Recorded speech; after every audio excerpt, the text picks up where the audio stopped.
Local 4 News starts now with a breaking news alert. And that breaking news is happening on Detroit's west side, where a homeowner has shot someone trying to break into a home. This has all unfolded now within the last 90 minutes. And the shooting happened at the home on Lorraine. This is the area here on your map, I-94 in Linwood. Megan Woods is there for us live. And Megan, I know you got an update from police within the last few minutes. So bring us up to speed on what you learned. That's right. Just minutes ago, I spoke to police. They say a 35-year-old man was shot and killed. They believe he is the intruder in a home invasion. You can see, take a look behind me. You still see the crime scene tape up. Investigators are still here on scene, piecing together what happened, but say the man was trying to force his way into a home through a window. Someone inside shot and killed that intruder, and police recovered the gun and say 2 people who were inside the home when this all happened are being questioned right now. Again, a 35-year-old man was shot and killed. Police believe he tried to get into this home through a window. This happened around 9 a.m. this morning, so they're still working to figure out the details, but that's all we have right now. We're hoping to get more as we stay on scene here. Back to you, Rhonda, Jason. All right, Megan, we'll look for your updates throughout the day. Thank you. The independent investigation into the Oxford High School shooting has reached a new phase now. A third-party firm is holding interviews with members of the public right now. Sean Lay is live at the Spring Hill Suites in Orion Township, where those interviews are happening. Sean. Important interviews here, Jason, here at the Spring Hill Suites and another location in Pontiac. Investigators say they're looking to speak with students from Oxford High School, parents, and anyone from the community or even outside of the community if they can help paint the picture of everything that happened and answer the questions that people want to know. The Spring Hill Suites in Orion Township, one of 2 locations where 3 days of interviews will be taking place, all surrounding the Oxford High School shooting that took the lives of Hannah St. Juliana, Madison Baldwin, Tate Meir, and Justin Schilling. The interviews are part of an independent investigation the Oxford High community has been calling for. Oxford schools rejecting offers by the state attorney general for an independent review of the days and hours leading up to the shooting, and the actions that follow. Oxford schools instead hiring the firm Guidepost Solutions, who are now conducting these interviews with students and family members to investigate the school's handling of the student who went on the shooting rampage. The firm says every interview is valuable in forming an entire picture of the red flags that were present before the shooting and decisions made by school officials to return the troubled student back to class before gunfire broke out.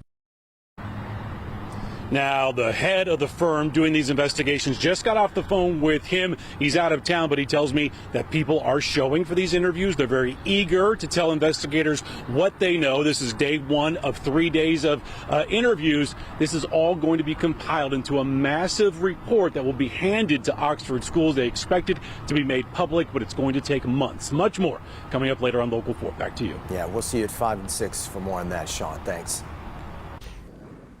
We do want to turn our attention to our forewarned weather, because if you've been paying attention to the temperatures like we have, they haven't moved since this morning as we take a live look at the big house in Ann Arbor, where it is a rainy Wednesday. You were forewarned this morning about this rain, which hence the name.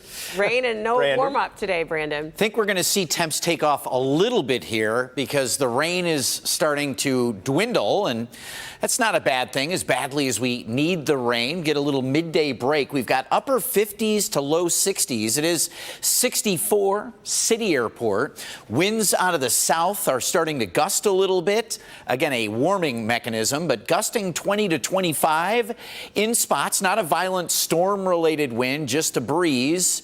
And the showers you can see here hanging on to the east side. One thing we're looking at. Also, we mentioned the wind. A small craft advisory on the big lakes here on the east side. But again, those showers are beginning to dwindle, and that will allow our temps to really take off here into the upper 60s near 70.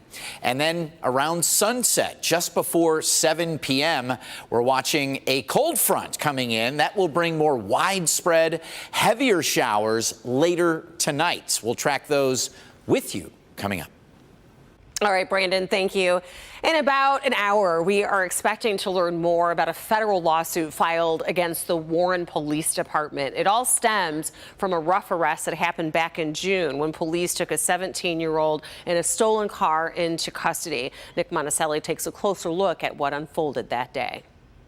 About an hour from now, that 17-year-old, Tyler Wade, his family and his attorneys will be having this press conference to talk about the federal lawsuit against the city of Warren, the Warren Police Department, and officers involved in that situation that day. They'll also be releasing body cam footage. I had blurred vision in my right eye. I have extreme headaches and dizziness. 17-year-old Tyler Wade says he cannot remember everything that happened in early June, but there is cell phone video showing the end of a chase involving Warren officers, and then what Tyler's lawyer says is excessive force. That white car is stolen, and Tyler pled no contest to receiving and concealing a stolen vehicle, as well as fleeing and eluding officers. Police also accused him of throwing a weapon from the vehicle, but he was never convicted of having a gun. Today, his attorney will lay out their federal lawsuit against Warren PD and the officers involved. There was no weapon inside of the vehicle or on Tyler's person. He did exactly as he was told to do. He raised his hands and surrendered. Warren Police Commissioner Bill Dwyer says excessive use of force is not tolerated. Our Internal Affairs Division reviewed all of the evidence and found that only one officer out of the officers who were at the scene were out of policy when it comes to use of force. That officer was placed on administrative leave for his actions and issued what the police commissioner refers to as a lengthy disciplinary suspension. Officers are obligated to protect the rights of the public, including those accused of having committed crimes.